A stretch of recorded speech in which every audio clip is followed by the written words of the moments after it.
It started as a whisper until you screamed it at the top of your lungs. We gained momentum. You made us unstoppable. We had a vision for change. You made it a revolution. We told you we are the future until you told us the future is now.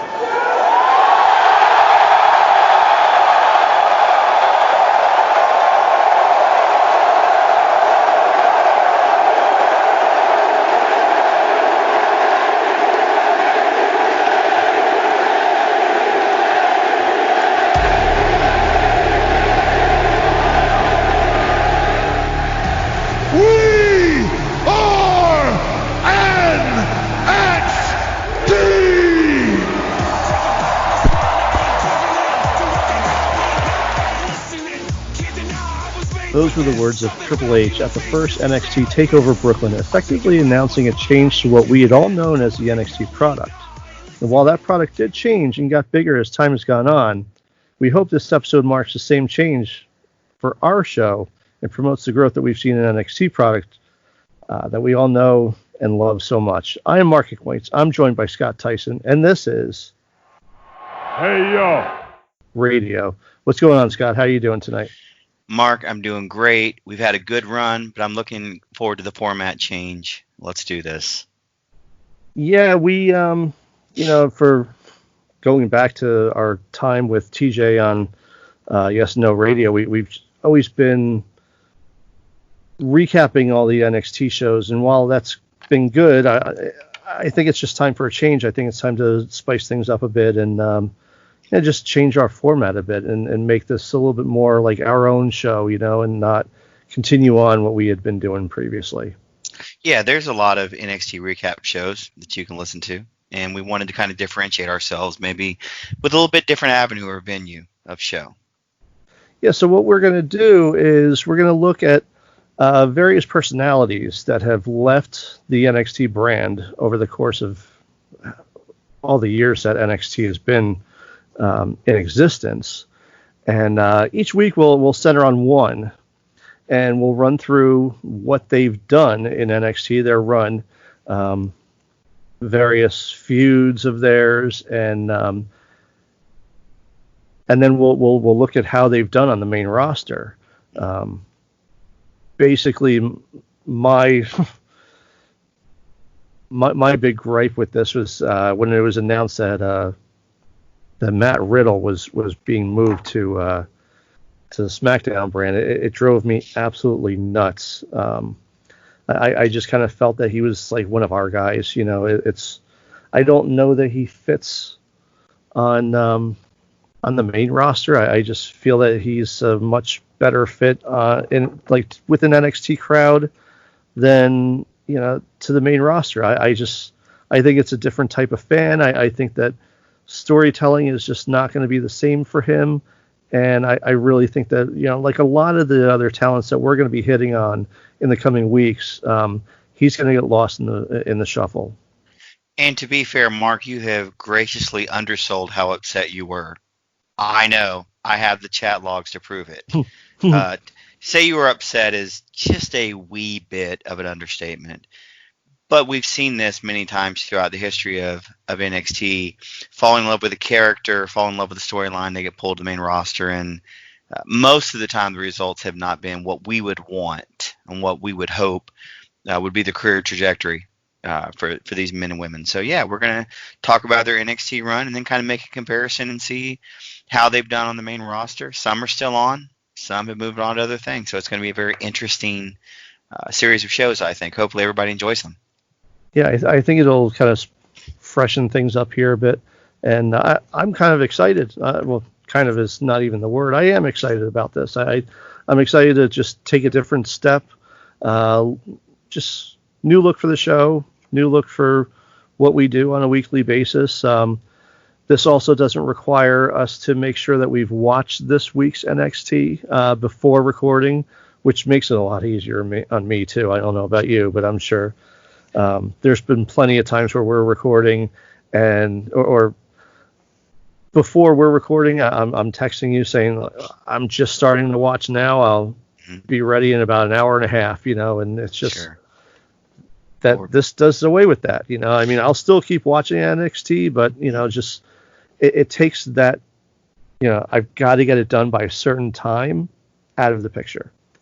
Same here, and I am back and forth last night. I was still working on work till 1 o'clock this morning. I mean, there was just no way to get all of that done. So yeah, I think it's going to freshen things up, but I think it's also going to ease up some of the pressure as well. And honestly, this is a labor of love. It shouldn't be full of pressure. So I'm ready to do it. Yeah. So without any further ado, we're going to start off with Matt Riddle. Bro.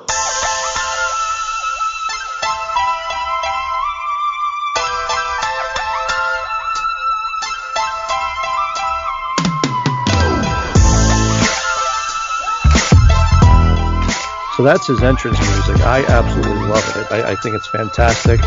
It really fits him. As we've said in previous shows, as I've said in a previous show, that he has a very unique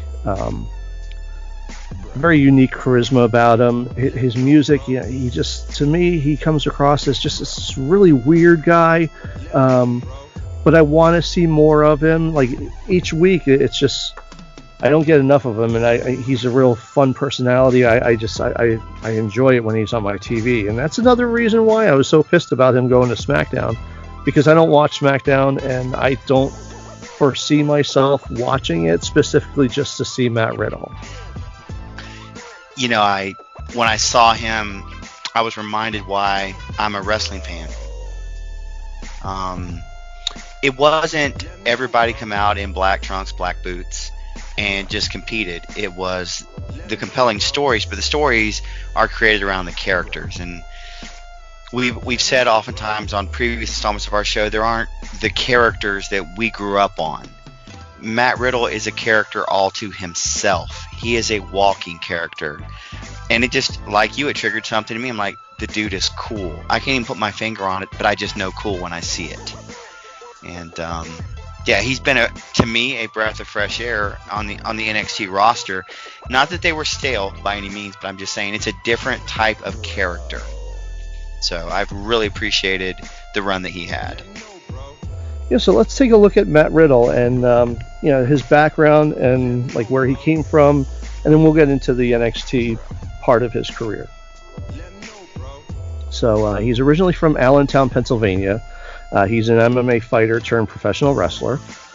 In the MMA world, he was best known for his time in The Ultimate Fighter and time in the UFC before being fired for testing positive for marijuana. Really, any surprise there? What? I know, right?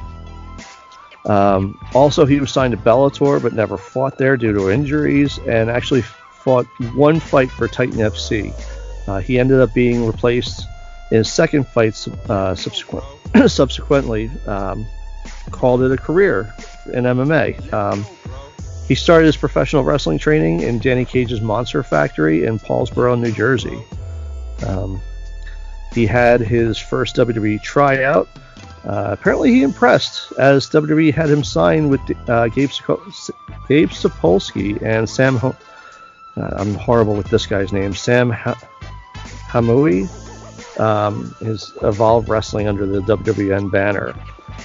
They're a minor league of sorts for WWE these days.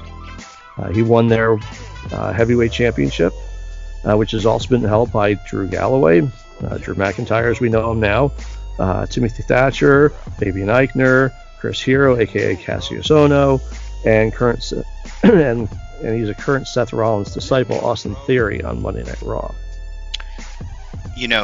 Before we go any further, that's a huge pedigree right there. And you touched on the Monster Factory. I just want to point out some of the graduates of the Monster Factory. Now, it's had different incarnations, obviously. But if you go back and look, it's, going back to Bam Bam Bigelow back in the day. King Kong Bundy came through there. If you remember Rocco Rock from Public Enemy, had been through there. So a lot of the people that we know and that we've seen, that we've enjoyed, and obviously they've done good work with Matt, because from what I've seen, he's adapted very, very well from the MMA world to more of a worked sport presentation. Which is not easy to do. I'm sure you can ask Brock Lesnar. I mean, of course, Brock started as a shoot wrestler, wrestling in college, and then he transitioned to professional wrestling, and then went to MMA, and then came back with a stop and playing football in there somewhere. But yeah, I mean, there was plenty of times where you're watching him throw punches, and it's like, well, I sure hope they're worked, Mm-hmm. So, I mean, for someone who's trained MMA, that's got to be really a big, just a big step and big change in philosophy. So, he's going into the ring to work with the guy, not to fight him. And that's how many times have we seen just some of the worst punches thrown? I could name names of people who maybe their punches don't look very good Mm-hmm. in competition. Sweaty guy, in fact, who struggles with his punches. But I look at a guy like Jared the King Lawler, who has one of the best punches you'll ever see, but he's not killing a guy. If you can learn it, if you can master it, and it looks like Matt Riddle's been able to do that, man, good on him, because like you said, not every transition is this smooth. I mean, I personally believe, and Mark helped me with this, where you come from, you either take to it usually immediately, or you don't. I mean, there are certainly the DDP types who worked at it to get to where he was, and God bless him. Man, he had a great run there in WCW in the late 90s. But kind of the way things are today, either you get it or you don't. There usually isn't a lot of time to linger and hang on, and then eventually you catch on. Yeah, they really don't. They don't let you hang out for too long until releasing you. If it's just not working out. Especially when you go through the issue of, hey, you announce. Well, we'll get to this in a moment. When you make such a big deal about signing him, man, you better pick it up and you better be ready to go. So interesting that you say that. My next note says that his signing to WWE was announced just prior to the NXT TakeOver Brooklyn 4 on August 18, 2018, where he made his first debut in the crowd, which I thought was really fun. I was at the show. I've kind of always tried to make it a point of any NXT shows that come to the area, I try and get to them, because I'm not from Florida. I don't get to go to NXT whenever I want to. When you guys were down there and you were able to go to their little house shows at wherever whatever the building was that you guys would see them in. So sure. When they do come up here, I like to go try and get to the show if at all possible. Yeah. And unfortunately for us here in the Carolinas now, they come usually to the Charlotte area. They'll call it Charlotte, but it's really Concord. But for me, that's almost 4 hours from my house each way. So it's a little tougher to get over there to see when they do come through once or twice a year. So I definitely miss being able to do that. Yeah, he made his debut. He was in the crowd, which I thought was really interesting, because when they, just like anybody else in the crowd, I was at the Philadelphia TakeOver when they announced EC3, and they showed him. He had his back to the camera and looked over his shoulder, just like his old entrance in TNA. And here you get Matt Riddle, and the camera pans to him, and he's like, "Whoa!" And he's looking all around and stuff, just shocked that he's shocked that he's there himself. Kind of giving you a little bit of a taste of the charisma that's to come. Yeah, and it's weird, because I remember that moment. I'm like, well, that's kind of a weird reaction to have. Usually they want you to be more gimmicky, but little did I know that he's very much who he is, or at least appears to be. So yeah, that was one of the things that makes me go, huh. But as we'll see over time, definitely grew into someone I really appreciated and enjoyed. Sure. Yeah, his first feud would be with Cassius Ohno, who was angered with all the new faces showing up in NXT and leapfrogging him in terms of getting in title shots and such. Being promoted by NXT, and he was just kind of lingering there. And truth be told, Cassius Ohno was not there to be a star. He was there to help guys move along. from everything that I read, it sounded like he was there to help guys along in the ring and be like, the in-ring trainer, but would also be on TV. Someone that they trust, who's a good worker, who can help to get guys over. And he certainly did just that. He's not with the company anymore, unfortunately. He was part of the layoffs. What was it, about 2 months ago now? Yeah, I guess it has been about 2 months now. Yeah, he was part of those massive layoffs, and it's a shame because he did his job quite well. Well, I'm glad you brought that up. I think that's an excellent point. WWE and wrestling in general for years had those workers in the territory or in the company that was their job. I think back to my WWF watching in the late 80s, and who are the ones that come to mind? Well, I think Barry Horowitz, although he was the winner. Let us not forget. Somebody like the Brooklyn Brawler, who would kind of test people when they first came in. Let's put him in with him, and he's safe. He'll do what he needs to do. There's always been that opportunity to be that worker. Maybe not what that worker wants to be, but there's a spot for them. So I think putting him with Ono was very safe, especially for what was about to happen, because if you're not willing to go with it, this wasn't going to take place the way it did. Yeah, one other name that I've always heard in that grouping would be Sean Waltman, aka the 1-2-3 Kid, or X-Pac, whatever you want to call him. But he was another guy that's like, he can go and have a good match with anybody. Then he would come back through the curtain and he'd tell you, like, this guy's got it, or he needs work. Just there's a place for guys like that in the business, and there aren't a lot of them that can do that. Well, you know what, man, it's got to be a huge ego thing to say, now we don't need you to go out there and be at the top of the card. We need you to help get people over. And that's not easy. This is an ego-driven business. Let us not forget, everybody wants to be on top. That's where the money, the fame, and all of it comes from. So it takes a special person to be able to do that. Sure. I even think to the old NWA days and watching George South and those guys who were never going to be stars, but when they wanted their kids, when they wanted the next generation trained, they called those people and said, hey, can you work with them? So, yeah, there's definitely a place. Mm-hmm.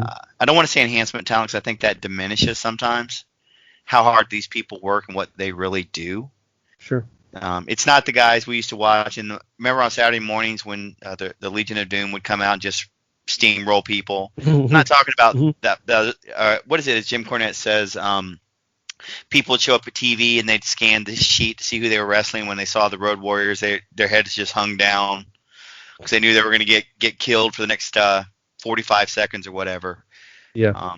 It takes someone who's committed to doing that, and they found a really good one in Cassius Ohno, and it really did put Matt Riddle on the map when he had his first challenge. It did, yeah. And that first challenge would be an impromptu match at TakeOver War Games 2 in Los Angeles at the Staples Center, the night before the 2018 Survivor Series, which would only last a total of 6 seconds, the shortest match in TakeOver history. So, it was interesting. Cassius Ohno had cut him off backstage in an interview. I think it was on the pre-show. Mm-hmm. And then on the actual show, they opened up, and he came out to the ring, and he challenged Cassius Ohno to the match. And Ohno was like, I understand you're new here, that this isn't the way that we handle things, but I'll come down there. You can have your match. And 6 seconds later, he's pinned, and the match is over. So it didn't take away from the show. You got a bonus match. Sure. Well, and look at it like this. To that point, at the very least, Cassius Ohno had been in very competitive matches. This was an entirely different presentation, which all of a sudden and immediately elevates Matt Riddle. Like, oh my God, he can beat Cassius Ohno in 6 seconds. It's not like he pinned me in 6 seconds, which I'd be winded walking from the back and getting into the ring. I'd be done. So yeah, it's old school, but it gets people over and it works. Mm-hmm. And you need that, and you really need that, especially in this day and age. Sure. Shortly after that, the WWE Performance Center YouTube channel released a documentary on his wrestling career and his entry into the NXT, titled Arrival, Matt Riddle, which is also available now to watch on WWE Network. It's fantastic. Like most other WWE documentaries, it's a great watch. You get to see his home life with his family, his 3 kids, his wife, his first days at the Performance Center. It's definitely worth seeking out. It's not a real long, I want to say it's probably about like a half hour to 45 minutes, but it's good. It was a great little piece to, get you understanding who Matt Riddle is, where he's coming from, and just get you on his bandwagon, And it's interesting the way WWE presents their performers. If they really have big plans for you, you see, hey, here's a 30, 45-minute look at this new talent we're going to be featuring. It's not complicated. It's very simple. It's very, quote, old school, but it still works. And it was a very good documentary. You should seek it out. It doesn't take long to watch. But it gives you a personal connection with the individual, which, unfortunately, in this day and age, WWE and other wrestling companies who struggle sometimes getting that personal connection between the performer and the crowd. It's just not there. They're just there to watch a show. But this is a way to kind of bring the crowd more in now. Obviously, in the current situation we're in now, you have to set that aside. But yeah, I definitely enjoyed it, and it gave me far more insight because I didn't know a whole lot about him, to be honest, going into it. No, I remember when they signed him, and I a lot of times when I see like these big names being signed, okay, I've heard of Matt Riddle, had no idea, I mean, other than hearing the name, that was really it. So I look him up on like Wikipedia, look up his big moves and everything, and yeah. Again, this is another thing, like his move set. There's so many interesting moves that he does, and like his gimmick names for him. I love them all. And, sure. He was a really interesting cat to look up and figure out what was going on with him. So yeah, this was a really nice way to not only on top of what I had done, but just to for WWE to produce this whole thing for him and be like, hey, here's our new guy. Here's his family life. Here's his wife. Here's his 3 kids. It's cool. And here he is going off to the Performance Center. It's one of those things that if you're going to spend that amount of time, because we all know TV time is valuable. Airtime is valuable. If you're going to invest that in him, that means I should get invested in him because apparently you have big things for him.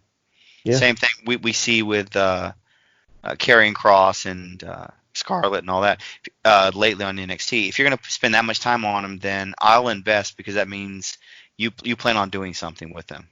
Mm-hmm. So after moving on from Ono, he was immediately slotted into a feud with then NXT North American Champion, the Velveteen Dream. And on April 5th, 5 months after making his debut in the crowd at the Barclays Center in Brooklyn, New York, in the same building, he would unsuccessfully challenge for the Dream for the North American title, thus ending his undisputed streak at that point. Mm-hmm. So this was the night before WrestleMania that year. He had a really great match with Velveteen Dream. It's another one of those matches where, Dream was still on his way up.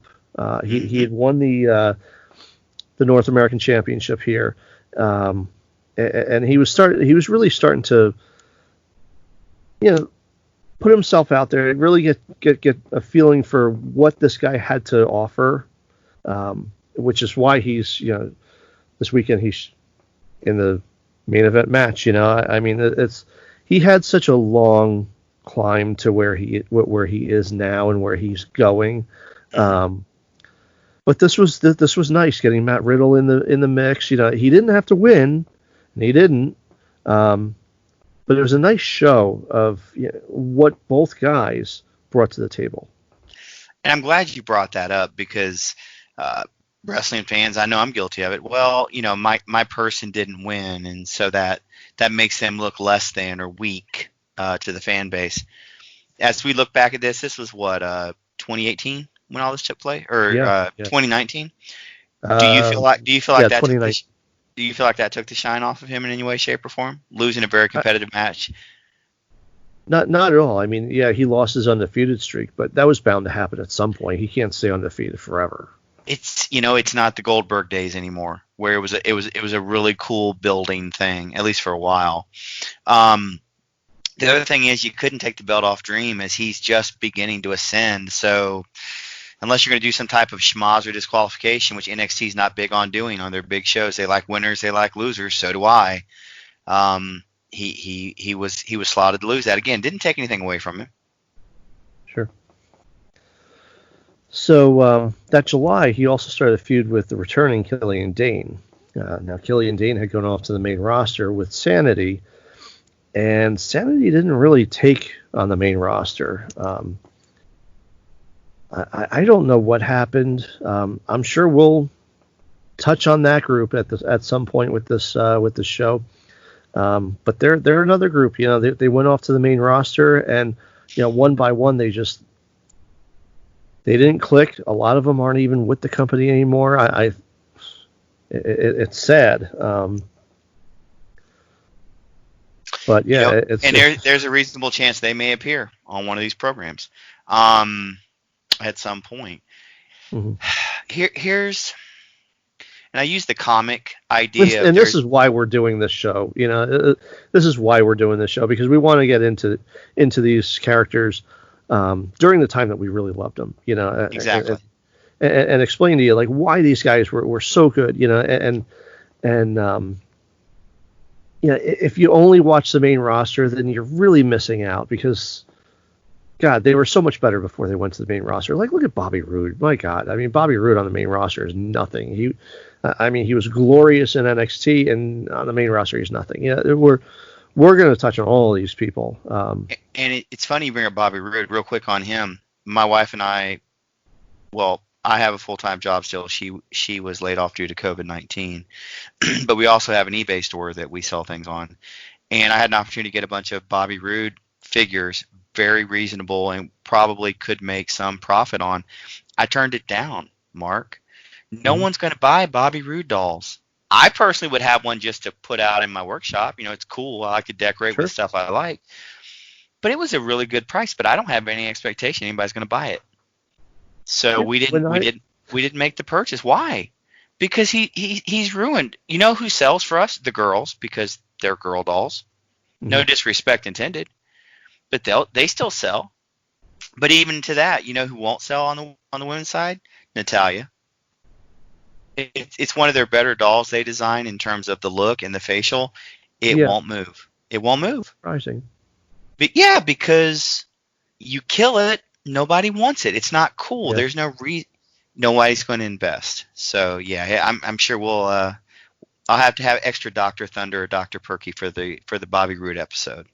Yeah, I mean, again, touching on Bobby Roode, and I don't really want to talk about Bobby Roode on this show, but going back to Bobby Roode, when I bought my NXT Championship belt, like the new version, he was the first one to hold that belt. I was waiting for them to come out with side plates, like the glorious side plates that he had on it. I wanted those things so badly. They didn't come out with them until, I don't even know if they ever have come out with them. I don't remember that they did. I don't even want them. Yeah. And again, we don't want to get sidetracked on the show, but yeah, this is kind of where we're going to be going in the future. Breaking down some of this stuff. Yeah. I mean, and it's Triple H says like that this is the secret of NXT, and it sort of is. It's a fresh roster, constantly evolving. But at the same point, like you have guys that you get invested in, and they're gone, just like Matt Riddle. Which is why he made a perfect choice for the first one, because it's so fresh in everybody's mind. Yeah, going back to when we were thinking about changing the format of the show. I thought, well, why don't we go back and we can do like Sami Zayn or Paige or like Finn Balor or someone like that. And I said, because really, I mean, Matt Riddle's the one who made me want to like change this and start looking at it this way. And honestly, like we looked at it, we're like, you know what? Let's start with Riddle. Why the hell not? Yeah. Unfortunately, we don't have anything to go on to say like, well, this is what he's done on the main roster. But I want to celebrate what he's done for us so far. Exactly. Well said. So he got into a feud with the returning Killian Dane, which most of their matches ended in a lot of like out of control brawling, including their main event on the street fight on the debut episode of NXT on the USA on September 18th, 2019. It ended in no contest after the brawl made its way through the crowd and eventually spilling out the Full Sail Live Arena, and eventually including the Forgotten Sons and Imperium. It was a really interesting way to open up the first NXT show on the USA Network. I really liked it that the brawl was good. Everything that happened in the ring was very good, and then they would spill out through the crowd to the outside, and then like when all the other wrestlers got involved, like that was cool. It gave you the feeling of like going back to like the old days of Monday Night Raw. Like anything can happen here. This was good. This was fresh. This was different. This was new. And we had a couple of things in play. Live show. They had not burned through Matt Riddle at all. He was still very, very fresh. You had the returning Killian Dane, and it was believable and credible that they were laying it in. It was good stuff. So, again, if you're going to lead with something physical and hard hitting, and that's Matt Riddle's style. It was perfect for him to get him over. I mean, it really was. Mm-hmm. Don't put him in, say, with the Dolph Ziggler type. Where he has to have a 20-minute match. I hope that doesn't happen. I'm fingers crossed, brother. Fingers crossed. But yeah, no, it was really good, and it kind of announced to everybody who may not watch the WWE Network and watch NXT that, hey, we've got something special here. We've got a guy who's just physical and charismatic. You need to come back and see him. Yeah, and on top of that, if you wanted to come back and see him, Commissioner William Regal would announce that the match would continue the following week with a shot at Adam Cole's NXT title on the line, which Riddle would eventually win and earn a shot at Cole on the October 2nd episode of NXT on USA. Again, like the follow-up match was really good, a lot of brawling. But yeah, I mean, these two, they were really great together. It like I said, it gave you the feeling that like this isn't the way it's supposed to happen, and they made it look really good. Absolutely. So as the Survivor Series 2019 approached, it was announced that this time, instead of it being Raw versus SmackDown, we would now have NXT in the mix, since now they were on the USA Network. And when a number of talents weren't able to make it back to the States following a show in Saudi Arabia, which was really an interesting story in and of itself, Triple H brought NXT to declare war on Raw and SmackDown. Among the talent chosen to appear was Matt Riddle, who by then had formed a makeshift tag team with Keith Lee, and on the November 1st episode of SmackDown, Riddle and Lee would confront and then attack Sami Zayn. That was a great segment. It really was. And I know that, how do I say this gently? Sometimes circumstances lead to better things than you had planned. And this is one of those times. And it was fresh. It was new. And I'm not always a big fan of invasion angles. I'll be honest with you, because I've been burned by so many of them in my wrestling fandom through the years. Mm-hmm. This one was fresh. This one was well done. It really was, man. Yeah, I remember like after reading about it on Insider, I actually went and watched it afterwards. Mm-hmm. I don't usually seek out SmackDown, and I certainly don't seek out Raw. Every once in a while, I'll seek out like a segment here or there. That SmackDown I watched from start to finish, and it was fantastic. It was main evented by Adam Cole defending his NXT title in the main event. I forget who it was that he was taking on, but that was a fantastic show. It was, and again, it just goes to show that there's a built-in appetite and fan base for this. Mm-hmm. Yeah, so Finn Balor would also return to the NXT brand in November and started a feud with Riddle. Riddle had originally been a member of Team Ciampa to take on the Undisputed Era at TakeOver War Games 3 on November 23rd, 2019. We got shifted over to a singles match with Balor, with the eventually Kevin Owens being subbed in the night of the event to replace Riddle. That was a really interesting turn of events there. I remember sitting there watching and knowing that like Riddle was in this match, and then he had the side feud. So it was like, all right, are we going to plug Finn Balor into this match? But Balor doesn't mix with the Undisputed Era, and eventually like Riddle was just taken out of the match, and he was in the other match, and then Team Ciampa was short a guy. It was really weird. It was a different kind of build up for that takeover than what we're used to. And with, especially being the night before Survivor Series and with NXT about to be on display, it did feel very different. Mm-hmm. I know that he lost to Balor that night. Yeah, Riddle lost that match to the returning Balor. However, was also part of the 5-on-5 Survivor Series match the following night, pitting Raw versus SmackDown versus NXT, where he teamed with Tommaso Ciampa, Damian Priest, Keith Lee, and Walter, and he also eliminated Randy Orton before being hit by an RKO, which led to his elimination by King Baron Corbin. Everyone's favorite. Another NXT alumni. I hate to see NXT on NXT violence. Just throwing it out there, though. I'm really disappointed in you that you didn't utter the phrase "teams of 5 fight to survive." I mean, come on. I thought it was teams of 5 strive to survive. Whatever. I'll tell you like I tell my survive. There you go. I'll tell you like I tell my wife. Look, I've heard it both ways. And that's a direct. I stole that from Psych. I love that show. And anytime I say something backwards, I'll just say, I've heard it both ways. The more ridiculous, the better. Here in the Survivor Series, old Bret Hart adding the to everything. That's right. At the SummerSlam. Oh, Lord help us. This is what wrestling's done to our life. Yeah.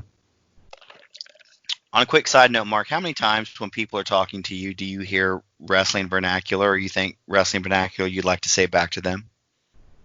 Oh yeah, like especially like when my friends like talk about going to like the medical facilities and stuff. Do you hear the crickets? Because they're for you. Just so you know. One time. Never let it down. That's okay. I own it. Never let you get away with that one. That's okay. You got to hold me accountable. I appreciate that. Mm-hmm. So following up after that, leading into that year's Royal Rumble, the night before the Royal Rumble was not a takeover not a takeover show, but it was a Worlds Collide show. Yeah. It pit people from NXT and NXT UK, and I think it was also 205 Live was mixed in there as well. I believe so, yes. Matt Riddle actually didn't perform on that show. Well, he was being saved for something special. He was being saved for something special. He entered the Royal Rumble that night at number 23, only to be ousted by King Baron Corbin. You'd think that they were building to something here, with Corbin twice now. But as of today, to the best of my recollection, nothing has been made of anything here, right? I appreciate you saying that, but remember, SmackDown is still airing. Don't be surprised. Oh, don't be surprised. If the ratings savior himself, Baron Corbin, doesn't get locked into a feud with Matt Riddle. Is that really where they're going? I hope not. No, I'm just suggesting that. Oh. Don't worry. They don't listen to anything we say. It's fine. Yeah. So, let's see. Also in January, the teams for the 2020 Dusty Rhodes Tag Team Classic were announced, with Matt Riddle and Pete Dunne announced as a surprise participants in a makeshift tag team known as the Broserweights, mixing Riddle's original bro and Dunne's bruiserweight. Together, they reached the finals, defeating Mark Andrews and Flash Morgan Webster Imperium's Fabian Eichner and Marcel Bartel, and defeated the grizzled young veterans team of James Drake and Zach Gibson in the finals to earn a shot at the NXT Tag Team titles, then being held by the Undisputed Era's Bobby Fish and Kyle O'Reilly at NXT TakeOver Portland on February 16, 2020. That was a really interesting run. I don't know. We've talked about this a little bit before. I don't know that I really loved that tag team. They sure made some interesting tag team maneuvers between the two of them, but their personalities to me just did not mesh at all. I don't know if time would have addressed any of those issues that you're bringing up. Remember, this was in February, and everything basically shut down in the middle of March. March, yeah. So I don't know if there was enough time to have those personalities gel, but just on the face of the time they had, yeah, it seemed a very odd pairing, and not in the odd couple pairing sort of way that would happen in the next iteration of the tag team champions. Yeah, after winning the titles, Riddle and Dunn would defend those titles in matches against former champs Bobby Fish and Kyle O'Reilly of the Undisputed Era, and also would wrestle Danny Burch and Oney Lorcan on a non-title match. Individually, Riddle would also defeat Roderick Strong of the Undisputed Era as the COVID-19 pandemic forced NXT to start making changes in the tag team as Dunn couldn't travel to the U.S. Dunn was forced to pick a substitution for himself and pick Timothy Thatcher, who was debuting in NXT at that time, as Riddle's partner against the Undisputed Era's Bobby Fish and Roderick Strong. That was a really good match. We reviewed that here a few weeks ago, more than a few weeks ago now. That was fun. Timothy Thatcher's debut match was a lot of fun to watch. Another guy that we hadn't seen before, and we got to understand a little bit about the meanest son of a bitch you'll ever see. That's still one of the greatest lines out of nowhere. I'm just like, really what? Is. Okay, all right then. You know what? I truly feel like the odd couple pairing there had a lot of legs to it. I really believe it would have carried the summer. Even if they had lost the belt, you could have had the return matches, the chase for the title. Sure. I could see a lot of interesting stuff come out of that, and then do what they would eventually do with the tag team. But hey, someone higher up in Titan Tower than myself apparently made the call. So, yeah, that pairing would only last a few weeks before they would lose the titles to Imperium's Fabian Eichner and Marcel Bartel on the May 13th, 2020 episode of NXT on USA. When Thatcher would desert Riddle, citing Riddle's not taking much of anything seriously and making a mockery of things. An enraged Riddle defeated Thatcher later on that night after speaking with NXT Commissioner William Regal to secure the match. Following the loss, Thatcher would jump on Riddle, locking in the Fujiwara armbar a couple of times and making him tap. There's a lot of really good stuff here. It just, like we've said, a little bit sped up for my taste, So I've been thinking about that, and we harped on that a lot a couple of weeks ago, and I don't think we were wrong. But there have been instances throughout wrestling in our fandom where you had a makeshift tag team only hold the belts for a couple of weeks and then split apart. I guess it's not that far out of the realm. I guess it's just I felt like I was seeing something new, and I wanted a whole lot more of it. It wasn't what I was used to. Just remember, Mark, you knock him out, I'll tap him out. That's all you got to do.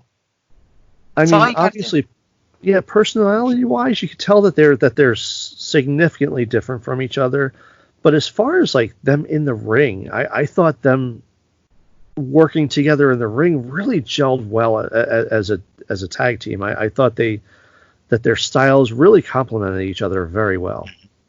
They did, and I don't know if that would translate totally on Raw or SmackDown, but in an NXT environment, I guarantee you, put their matches in front of a live TakeOver crowd 6 months from now, and the crowd would be losing their mind for how good it would be. It's just, unfortunately, it was a victim of this time and circumstance. Yeah. This led to their pit fight match on the May 27th, 2020 episode of NXT on USA, which Riddle would lose to Thatcher by technical submission, which would be Riddle's final match in NXT as he's been moved up to the SmackDown brand, which was announced by Kurt Angle on May 29th, 2020. As we said, you're the one who clued me into this move, and man, this one really pissed me off. There were plenty of them that I wasn't thrilled about, but at the same time, I kind of it's one of those things like, trust in Triple H. He's gonna fill the gaps with other people, and there's only so much of that can go around. Not that I don't trust in Triple H. I'm more pissed off at Vince McMahon for needing to bring him up to SmackDown. I don't feel that he fits that brand. I don't feel that his charisma is going to properly be used. I just don't. I don't see him being much more than like a Santino Marella because of this whole bro thing. I think he's going to be seen as Zack Ryder Part 2, and I hate that. I really do.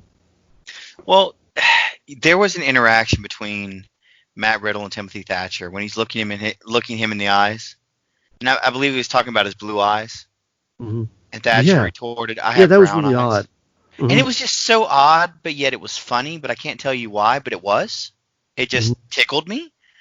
And it's just that charisma, that personality, and look, by all means, Thatcher kept it together too.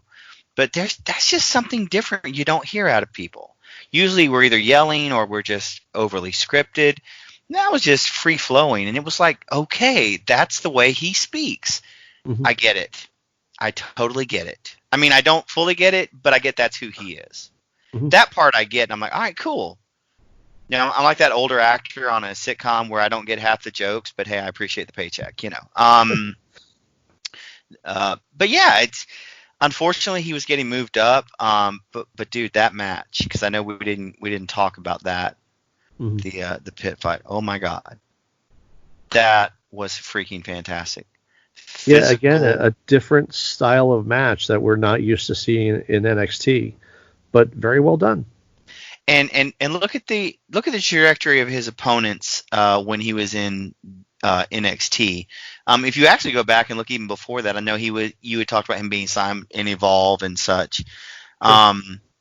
Look, man, they were wrestling. He was wrestling the Lucha Brothers, who are stars for AEW now, Rey Fenix and Pentagon. They were wrestling those guys, and he was able to hold his own and have just a heck of a match. Or when he was in Evolve, he was wrestling Zack Sabre Jr., who's a heck of a talent. He can work all kinds of different styles. You have Cassius Ohno. He worked his way through that. Velveteen Dream, a little bit different. Adam Cole, different. Killian Dane, far different. Certainly different. Mm-hmm. Yeah, and then you look at him being in a tag team and defeating the Undisputed Era, and then having a match with Timothy Thatcher where it was just, balls to the wall, just beat the hell out of each other. I mean, he's very versatile, and he was given that opportunity to show that in NXT. And I think for me, that's part of the reason I really, really enjoyed him, because there really wasn't anything he couldn't do, believably, for me as a fan. Yeah, he was very believable, and there was a lot of like when he would do. I know I've said this on the show, but man, when he would do that rolling gut wrench suplex, like that was impressive. I mean, I remember like Eddie Guerrero doing the Three Amigos, and there's been the rolling German suplexes that like Benoit and Angle did, but man, those rolling gut wrenches, that takes so much, like, just so much strength, and the dude's a beast. He really is. Well, and again, it gives him an opportunity to separate himself. He doesn't look like everyone else. He doesn't look at the way he walks through the ring. I'm not knocking him, because he, again, like most everyone, could kill me. He's a different presentation. They let him be him. And how many times have we heard wrestlers say, whether it was Ric Flair or whomever, it's a part of their personality ratcheted up. I'm not sure that it's his personality ratcheted up. I just believe that's who he is. Yeah. And that helps, create that connection as a fan. And the last thing I wanted to bring out on this from my side is you know what? He did the tried and true thing when a wrestler was leaving a company or leaving a territory. Most of the time, how do you leave? You leave on your back. Yep, and he did it. Now, there have been rare occasions where that wasn't the case. But yeah, he still did the time-honored thing. Do I think that hurt him? Nope. I'd be more concerned about the guy that had the 3 teeth knocked out. But man, that was good and physical, and I loved every second of it. I couldn't stand it every week. That's not what I'd want to see. But for that environment in the right moment with the right opponents, shoot ya. If that's your last match, that's a heck of a match to go out on. Yeah, and you know, for as much of a goofball as he's been in NXT, you know, he's much like, and I like to make this comparison. He's much like The Rock. You know, The Rock can go out there and say all these kinds of crazy things. You know, all the catchphrases. You know, it doesn't matter what your name is, and get the crowd chanting Fruity Pebbles or whatever he wants to get him chanting and stuff. And he can be silly as all hell. But when he got in the ring, man, shit was on, and you didn't ever second guess that The Rock was a top competitor, you know, and I feel like that's very much the mold of Matt Riddle here, you know, for as goofy and silly as he could be, man, when he got in the ring and he kicked those flip flops into the crowd, that's when it got real. I remember I mentioned my wife Wanda earlier. She was watching him come out. She's intently watching. She's like, "Who is that? What is that?" Because it stopped her from reading her book to look up and see. She's like, "This is different." Even someone who's not hugely into wrestling, if you don't count the Bellas, even that, she's like, "Huh, there's something different about that dude." So I mean, it's like you said. There's that personality that connects with the audience, but when you get in the ring, it's real. Yeah. Stone Cold even to a degree had that as well. Even when he was doing that accursed word that still won't go away 20 some odd years later, the 4-letter word. What? I hate you. What? Exactly. And I'm going to drop the belt into the like what? It was even in those days. It was the same way. He was doing the what and playing the guitar and whatever. But he still got in the ring and kicked ass. That's the demarcation line. Can you stop being a goof when you get in the ring? And Matt Riddle certainly can. Yeah. In the ring, Riddle held only one title in NXT. The tag team titles with Matt Riddle. Held it for a total of 86 days. Had an overall record of 25-12-2 in NXT, thanks to Darren's win-loss. The official statistician of Hey Yo Radio. So yeah, I mean, a short stay, you know, a short stay in NXT, and you know, I wish him best going to SmackDown, but so we're really only talking about a year and 6 months, roughly. Yeah. I mean, that's not a long time, but yet he had a huge impact. And you said it earlier, we trust in Triple H because he's proven himself with his track record over and over, and they cycle people in and they cycle people out. There have been some I believe we'll talk about that maybe were in longer that maybe didn't have the impact. Mm-hmm. But for the short time he was in, I feel like his place in NXT lore is secure, at least in my opinion and from my vantage point. Sure. There is not a second Matt Riddle coming through. Just going to tell you now, it's just not there. Dude was just different, and that's what the wrestling world needs is different. Yeah, and he also, I want to touch on this too. His feud with Goldberg. I mean, like, he would comment on Goldberg's matches, you know, as few and far between as they were. You know, he would. Mm-hmm. He would post, you know, that you know, just making fun of Goldberg for the very few moves that he does, and you know that he would mess up the ones that he does, you know, and that was great. And then like on one of the WWE 24 documentaries, he actually ran into Goldberg backstage, and they had such a again, you know, this is Matt Riddle, a really weird encounter. where he's talking to Goldberg, and he's like, and Goldberg's like, I'm not your bro. He's like, yeah, whatever, bro. It's like, I'm not your bro. Yeah, whatever, bro. It's just like Goldberg was not going to get a one up on him, no matter what. He just had that swagger about him that, just awesome. I can't say enough great about Matt Riddle. I got my hooks in the guy really early, and it sucks that he's gone from NXT now. Can I touch on that real quick? Because I want to follow. I appreciate you bringing that up. It's tried and true in wrestling. Don't let anybody get one over on you. And I assume that applies in MMA as well, because they have the interviews at the weigh-ins and such, and it's literally like a wrestling show with the promos. Good on him.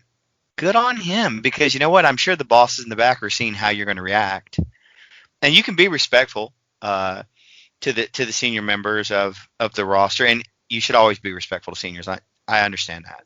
Mm-hmm. But in the wrestling business, you still are a brand unto yourself. No disrespect into Goldberg, but hey, man, he's a part-timer. You're going to be there long term. He's got to do that, and good on him for recognizing that, hey, eyes are on me. I need to hold my own. And again, he could do it in a respectful way. He wasn't disrespectful, but he was able to hold his own. I don't know if I'd say he wasn't totally. Did he say okay, Boomer? No, he didn't. What's that? Well, I said he didn't say okay, Boomer. Yeah. No, again, it's wrestling is a different world in and of itself. Remember, they used to judge you based on your handshake, for goodness sakes. Yeah. Look, if you don't lay it in there and shake my hand, I'm like, brother, what's wrong with you? Come on, man, shake my hand, get it in there. But in wrestling, you had to have the soft handshake. It's a different. Are you a little cum si cum sa? I don't know why it's why wrestling is that way, but it is. Or you broke one of the locker room rules. You have to dress outside. I don't get it all, but yeah, or so. But anyway. But also, speaking of those part-timers that he was taking notice with, I don't know if you remember, but he wants to be the guy to retire Brock Lesnar. Oh, that's right. And Lesnar wants nothing to do with him. Well, no, because it only takes one good shot. Yeah. And your mystique is forever doomed. He could go back to WWE after UFC and still be okay and have a legacy. In the wrong environment, it only takes one punch. Yeah. And I don't blame him for not doing that. Yeah, he keeps putting himself out there on social media. It's like, and it's great. I don't think it's getting him a lot of friends backstage, but I don't know. That's the jungle that he's going to have to fight in, Yeah, and it's weird why some social media accounts are monitored far more, apparently, and are held to stricter standards than others. Because normally you wouldn't want somebody calling out, well, he's not the champion currently, but give it a day or two, he'll be back. But yeah, apparently he gets a pass on it, so okay. Well, if that's the case, keep it up, Matt. Keep it up. Yeah. So that pretty much wraps it up on Matt Riddle. I don't have any other notes to go through. Did you have anything else on Riddle? No, I worked all mine in while we were talking. But I guess since we're here, we could talk about NXT TakeOver. Yeah, we do have TakeOver in Your House coming on Sunday, which is kind of cool. It's not a Saturday night show. It's Sunday night, taking the place of a pay-per-view. Very psyched for this show. I think it's going to be a really good one. I just read before starting to record tonight that Todd Pettengill is making a return to In Your House, which I'm totally psyched for. That's fantastic. It really is. Now, will they be giving away a house, though? I don't know. I don't know. I can see them having DX do some type of segment to spoof that, maybe. Yeah, I could see that. Yeah. I could easily see that. So let's run down the card here and see what we think. Do you want to take the reins here? Or? I'm ready. So in a match added at the end of NXT this week, Mia Yim, Tegan Knox, and Shotzi Blackheart are in a 6-woman tag team match against Candice LeRae, Dakota Kai, and Raquel Gonzalez. Kind of merging all the feuds into one there. How do you see that going down? I really see LeRae, Kai, and Gonzalez taking that one. LeRae is freshly a heel here. Dakota Kai and Raquel Gonzalez are still kind of like lingering. You know that they're still, there's something about them that they're trying to kind of promote them. I've said it in the past that I'm not sold on Tegan Knox. I like Mia Yim a lot. And I'm still not sure how I feel about Shotzi Blackheart. So if I'm looking over this match, I have to side with the heels here. I think that they're working more on promoting those three than they are on the other side. I agree with you, and especially with Candice LeRae being freshly turned as a heel, you want to. NXT is good usually about having their heel groups be very strong, presented strongly. If you want her and Johnny to be presented strongly, she probably needs to come out on top in this match, her side. I agree with that. The next match we have is Finn Balor seeking retribution against Damian Priest. I think, in my opinion, Balor wins the first match. I think it's not a one-off. I think it's going to be a longer-lasting feud. I think Balor wins the first one because he was beat up and attacked. Yeah, this one is really tough. I'm looking forward to this one. Don't get me wrong. I really am. I think it was really interesting how they did the reveal that it was Damian Priest that attacked Finn Balor backstage a few weeks ago on NXT. That was a curveball. I was not expecting it to be Priest. I'm happy it was. It gives us a fresh matchup. Two guys that we've never seen face off.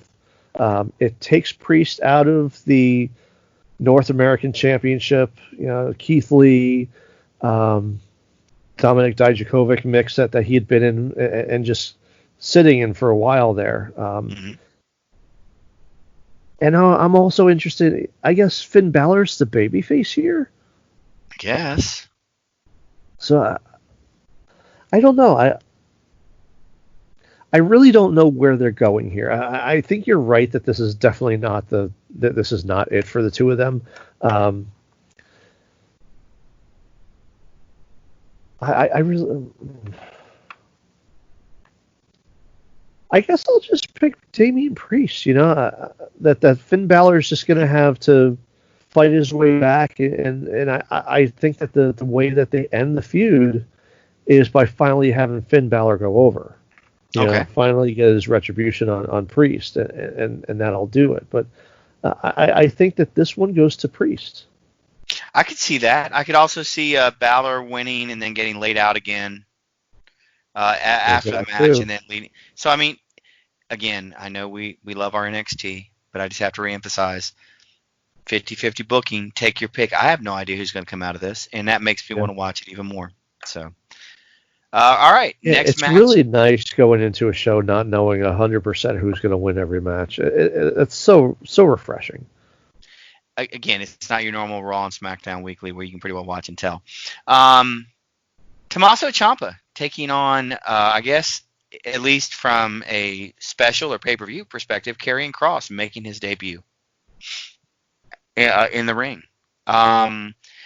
Look, he just debuted. You've strapped the rocket to his back. I think it's going to be a very hard physical matchup, but he's got to win, right? You can't put all this into him and not. And I think putting with Tommaso Ciampa is great because, dude, he's been the cornerstone for one of the cornerstones for the last 2 years. If you're ever going to get him over, here you go, big fella. Yeah. Ciampa's not winning this one. Ciampa always comes out and he gives us a hell of a match every time out. I don't think that it's going to be any different here. But Kross is the new guy. You know, they want to put the shine the spotlight on him. He's got that big, awesome new entrance. Great music. Scarlett is a great addition. Yeah, they're a really great package together. It's. I think we're going to see more from Cross, of course, because we're not going to get like a 6-second match. He's Tommaso Ciampa is no Leon Ruff. It's going to be a good match. It's going to be very, very tightly contested. There's going to be a lot of really big spots between the two of them, big moves. Of the entire show, I'd have to say that this is probably one of the matches I'm looking most forward to. But Cross is definitely going over. Yeah, and I by no means would I expect him to just, run right over Ciampa. I mean, it's going to be a competitive match. I hope that if it does end up where Scarlett interferes, which is probably what will happen, hopefully it still leaves him Cross looking strong when it's all said and done. But again, I have trust until you prove me wrong. So I suspect that's how it'll go down. Our next match, it is the NXT North American Championship. The champion, Keith Lee, the challenger, Johnny Wrestling, Johnny Gargano. Who you got? Johnny TakeOver. Is it time to take the title off of Keith Lee? And is Johnny Wrestling going to be the guy to do it? I don't know. And again, this is another one where it's not clean cut as to who's going over. And I'd like to think that Keith Lee is probably going to walk out of here with the title. But with Johnny Gargano being such a freshly turned heel, I think he needs the victory more. Yeah, see, that's the thing. I mean, all right, so in talking with some of my friends, they feel like, Keith Lee's reign maybe hasn't been everything it could be, and obviously empty arenas or arenas with only a handful of selected folk in there. It's not the same ambiance, it's not the same, but unfortunately he's the one carrying the belt. So, some of my friends say, well, it's just it just hasn't done it for us, so to speak. Very lackluster. I think he needs the win to kind of put a shine back on himself as far as being the man, being the champion. But by the same token, do you turn Johnny Gargano heel and then his first big match, he gets pinned clean in the middle of the ring? What does that do for him? I can see Candice and him both winning their matches and coming out strong. So this is one of those 50-50s, man. I'm just not sure. But here's the thing, and with all the promos that we've been watching with Gargano and LeRae at their kitchen table, Gargano believes that he should be the top guy, and that's what everybody should believe, that should be the end all be all for everybody. They all want to be world champion, Is winning the North American title really going to do that for Gargano, though? If it were the NXT championship, I would say yes. North American title, I guess being a two-time champion is something. But would he be the first? He would be the first, right? I think so. Yeah, because Cole lost it to Dream. Dream lost it to Roddy. To Roddy. Roddy lost it to Keith Lee. He would be the first two-time. Or rather,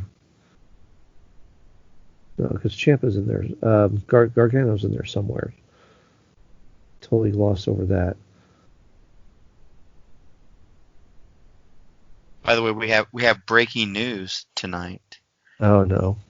New women's tag team champions crowned on SmackDown tonight. So the what the hell are their names? Asuka and Oh no, they took the belts off of them some time ago. Oh, did they? Yeah, Alexa Bliss and Nikki Cross. Clearly, I don't follow. Oh, sorry. Well, anyway, yeah, they were the defending women's tag team champions. So who did they losing to? Former tag champions Bayley and Sasha Banks. Oh. Makes them, I guess, the first 2-time women's tag team champions. I mean, if we don't count the Crush Girls and the Jumping Bomb Angels time. But anyway, moving on. Yeah. I mean, that's really weird, you know. I mean, because they're doing such a slow build to Bayley versus Sasha. Which is weird because usually they burn through everything, but this one they are like seriously slow simmering it. Yeah, I mean, what was that, WrestleMania, and then also it was also played up at Money in the Bank as well, right? It was, but now I guess if you have them as the tag champions, you can have the slow burn until they split, and eventually it costs them the belts, or one turns on the other. It'll still never be as great as Shawn Michaels super kicking John Cena after being in 2 Battle Royals. Oh no, that was definitely the greatest one of all time. That was pretty entertaining, I have to admit. You know, as we sacrificed 20 other people to get to that. So this is one of those 50-50s that I look forward to. I don't know who's going to win, and it's the closest thing to watching sports right now because you just don't know who's going to win. So yeah, I like Keith Lee. I like Keith Lee a lot. You know, I like what he brings to his matches.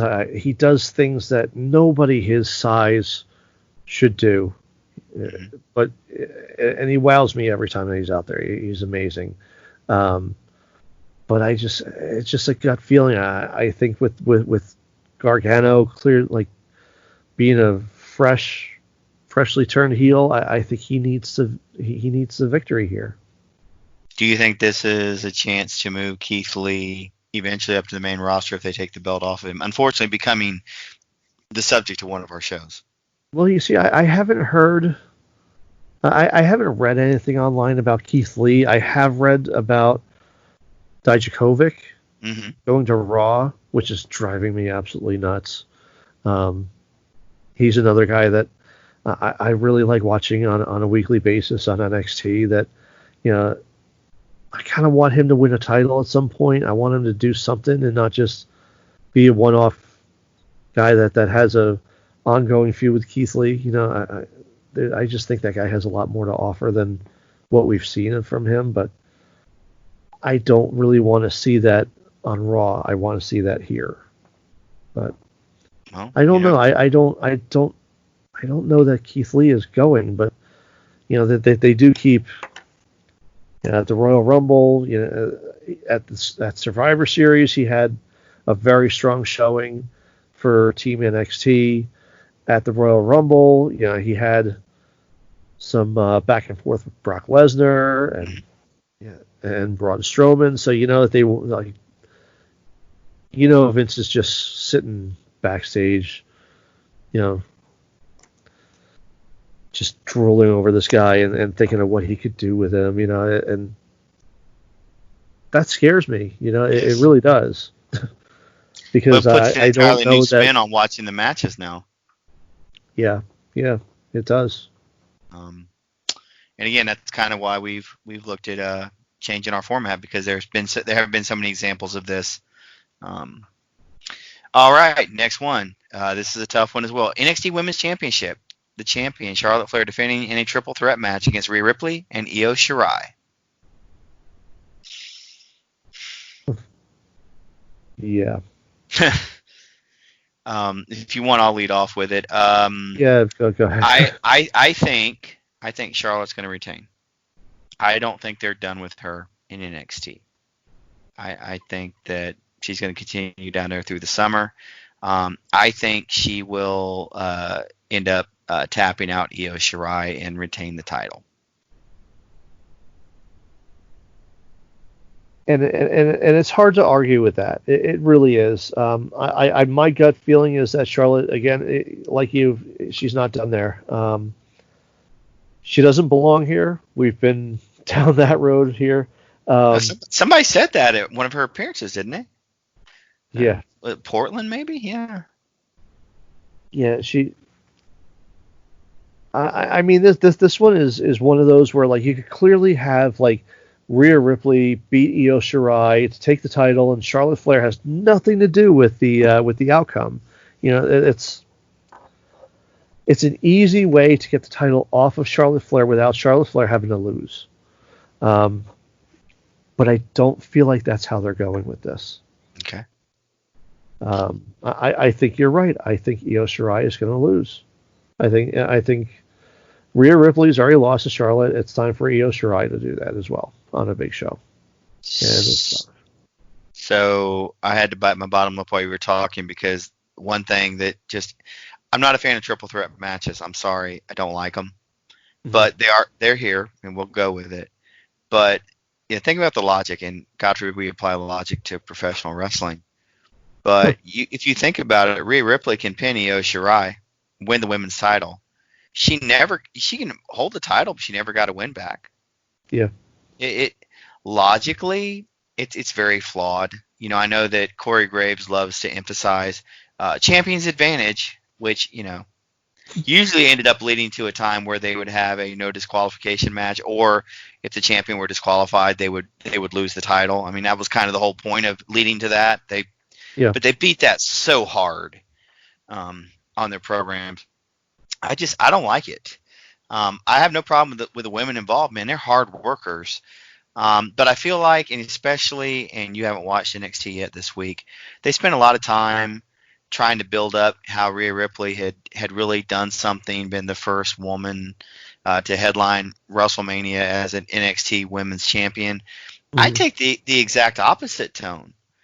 She didn't get the opportunity to do anything. She submitted. Yeah, so, she went to WrestleMania to lose her title to. That's, and you know what, they do a great job with their video packages. We admit that. And this week you got to watch it because it was really, really fantastic. But I have eyes and I know you can tell that story all you want, but I saw it just like you did. So my concern is that either A, Charlotte will retain, which I think is what's going to happen. She'll tap Io Shirai, or they'll figure out a way to have Rhea Ripley pin Io Shirai, and then again the champion doesn't lose. And I hate that. Just freaking hate that. So thank you for letting me rant, but it makes no logical sense. Nowhere in the NBA do we have a game of horse between three different teams to see who wins. It's just like, come on. Well, that's like the Money in the Bank. It's like, up here come the Bulls. They're gonna insert themselves into the NBA Finals. That actually would be entertaining, though. The Bulls have a lot of pin-up aggression over the last 20 years. That would actually be funny. But yeah, it makes no logical sense. Or the playing up, if you win Money in the Bank, you're basically guaranteed a title reign. Well, you know what? Then you basically told me, well, then why should I care when you win it? You're supposed to. Yeah. And I think the logic in some of those things. But anyway, one last match to go over. The NXT Championship on the line. It will be the champion, Adam Cole, the reigning defending champion, longest reigning champion, versus the Velveteen Dream. And now, not just in a match, in a backlot brawl. So does this mean they're going to go all cinematic on us in this match? I kind of have to wonder. Not. I really hope not. So is Dream going to be wearing like lingerie? To each their own, brother. I don't judge. Under a gold. Oh, I know exactly where you. Yeah, I remember I know where you're going with that. I hope not. I hope we don't need to see that for anybody, boys or girls. Give them respect, but I think Velveteen Dream's it's been building to him winning the title. If he doesn't win, I'll be shocked. But I'm a little leery on the whole overly cinematic. I know I like the Gargano Ciampa stuff more than you did. But I wonder if they're not going to lean a little more cinematic in this versus just a regular match. Yeah. There's also a stipulation here too. If Dream loses, he cannot challenge for the NXT title while Adam Cole is champion. Mm-hmm. That's got to me that just says that Dream is going over. I hate reading about this stuff online. That Adam Cole has not signed his new contract with WWE. All of his friends are over in AEW, and Was his girlfriend or his wife? I don't know what the Definitely actual girlfriend. relationship Yeah. is. Girlfriend. That she's over there. I hate to think that he's actually going over there just because he means so much here, and like he's the king in NXT right now, and he's been the king in NXT for a long time, and yeah, his stuff doesn't get tired. I don't know. I don't want to see Velveteen Dream go over here. I like Velveteen Dream, but NXT champion is just not where I see Velveteen Dream. I'm sorry. I think the guy is very talented, but to me, he's a 1A and not a 1. And I think Adam Cole just needs to keep the title and needs to re-sign. And I don't know. My gut says that Velveteen Dream's getting this title, and I hate saying that. So I think there's a lot to unpack there from what you said. I do think there are some characters and gimmicks that do not lend themselves to holding championships, or at least for long periods of time. Mm-hmm. Look at Andre the Giant. Look, I know this is an apples and oranges comparison, but humor me. Big man, that was his gimmick, was who he was. He didn't hold titles very often because realistically, who's going to get the belt off of him? Sure. They gave him a run with Haku there at the end of his run in WW then F with the tag team belts over Demolition. But again, they had to pin Haku. They weren't pinning him. Some gimmicks just don't work for it. I think this is one of those cases where I think he will win it, but I think they will get it off of him sooner than later, because I think for him, his gimmick, his character is more built for the chase than to actually succeed and hold on to the belt. Yeah. Just my opinion on it, but I do think he's going to win. Look, I will say it this way, and I hope I'm not overly dramatizing it, but if Adam Cole were to leave and go to AEW, that would be the equivalent at the NXT level of a Monday Night War defection. Yeah. Because he's a big time player. Look, I love the Revival. I loved them in NXT. I got to witness 30-minute classics with American Alpha in Gainesville, Florida. And Mark, they were fan-freaking-tastic in person. And they were small shows, several hundred people, maybe 500-600 there. You know what? They worked their asses off, and it was good to see. It was a lot of fun. Not treated well on the main roster. But them leaving and going to AEW, I don't think moves the needle very much. Maybe amongst some of the hardcore fans, they'll maybe follow AEW a little bit more, because we're all waiting for Jim Cornette to manage them. Haha. But if someone like Adam Cole, I don't think that's ever going to happen. Yeah, especially if they're in AEW, I don't think that's ever going to happen. No, I don't want to see Jim have a stroke and us lose them, because I think that would just do him in. That or going to a CZW show. But anyway, him moving to from NXT to AEW, that would be significant. I mean, it would. Very significant, because you could have the belt on the Dream, but that would leave a bad taste if all of a sudden he's gone. Now, it may be a situation, and I would rather maybe go to AEW than suggest this. What if they take the belt off of him and then move him up to one of the other shows? I'd almost maybe want him to go to AEW to protect himself, but it's going to be interesting to see how it plays out. And like I said, how cinematic is it? How will people respond to that? Mm-hmm. Do you make it too produced? So, yeah, I think Velveteen Dream fits that kind of a production. Mm-hmm. I think that he could do very well in that type of production. I like to see Adam Cole wrestle. I think he's a really good in-ring wrestler. I don't want to see an overproduced segment, like the dramatization. I don't think that Adam Cole fits that. I just think that you let him go in the ring, let him do his magic and do what he does. Do what he does really well, But Well, and the other thing we haven't even touched on is where does Dexter Lumis fit in all this? Yeah, that's right, because he's not on the show, and he's been on NXT shows pretty prominently in the last month or so plus. So that's going to be interesting to see how that plays out as well. What will he crawl out from under this week to start the Undisputed Era? Yeah. I think that covers most of the NXT stuff that in our show. Can I throw one positive thing out? Would that be okay? Sure. Bobby Fulton. Positivity is always welcome. That's right.